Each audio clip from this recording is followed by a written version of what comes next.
Ilyasa, daripada Bunyamin keluar Nabi Yunus, daripada Levi keluar Imran, Imran keluarnya Harun, dan juga Musa alaihi salam.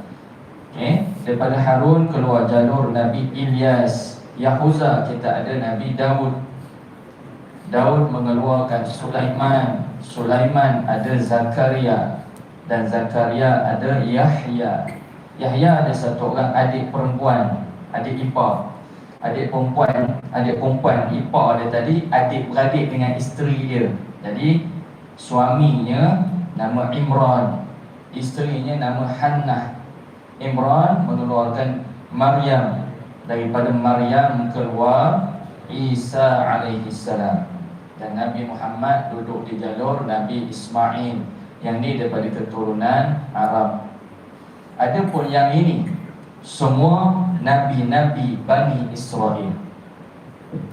Sekian banyak Nabi Bani Israel ni tuan-tuan.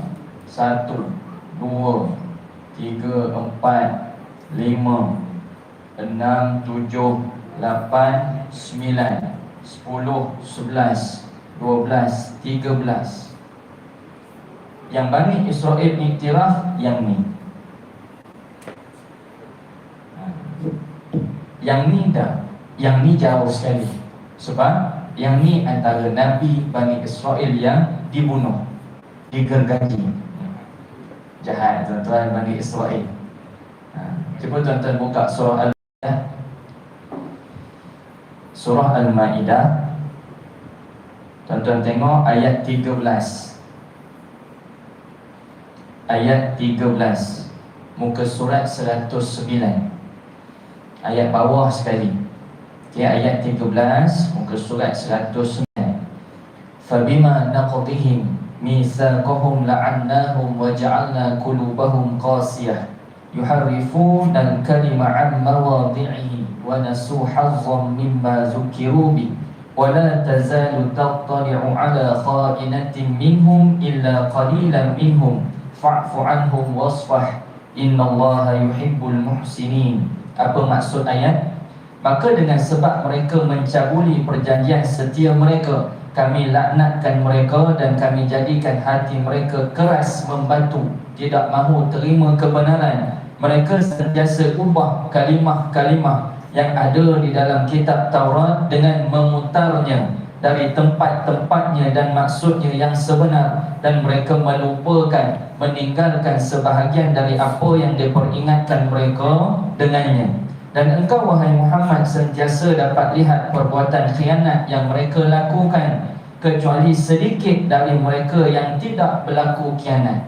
Ada tak tuan-tuan Yahudi Bani Israel yang perjuangkan Palestin? Ada tuan-tuan. Ada 2 orang.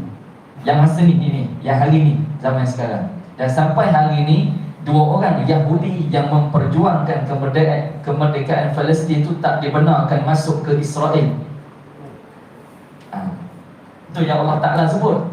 Kebanyakan daripada mereka berlaku khianat, kecuali sikit sangat. Bila hak yang sikit sangat itulah menyebabkan apa? Orang Israel sendiri tak benarkan dia masuk ke Israel. Cuma saya tak ingat namanya. Tapi dia 2 orang yang kuat memperjuangkan Palestin. Luar biasa tuan-tuan. Makna kalau kita tak berjuang ke Palestin, makna teruk kita pada Israel. Ada orang itu yang nak khabar ni. Kan? Dan dia menulis buku. 2 orang ni menulis buku. Saya tak ingat namanya. Okey, baik. Ni antara benda yang Israel buat. Dia ubah apa dia? Kitab Taurat. Dia ubah kitab Zabur. Dia ubah. Okey, kalau sedang kitab dia ubah, benda sangatlah peraturan hak yang manusia buat, hak yang PBB buat. Jadi tak pelik benda-benda gitu.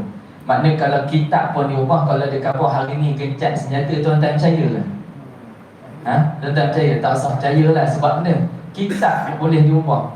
Benda pula lah apa aturan gencat senjata tu lebih mudah lah tuan-tuan. Dia nak pusing kita. Okey, baik.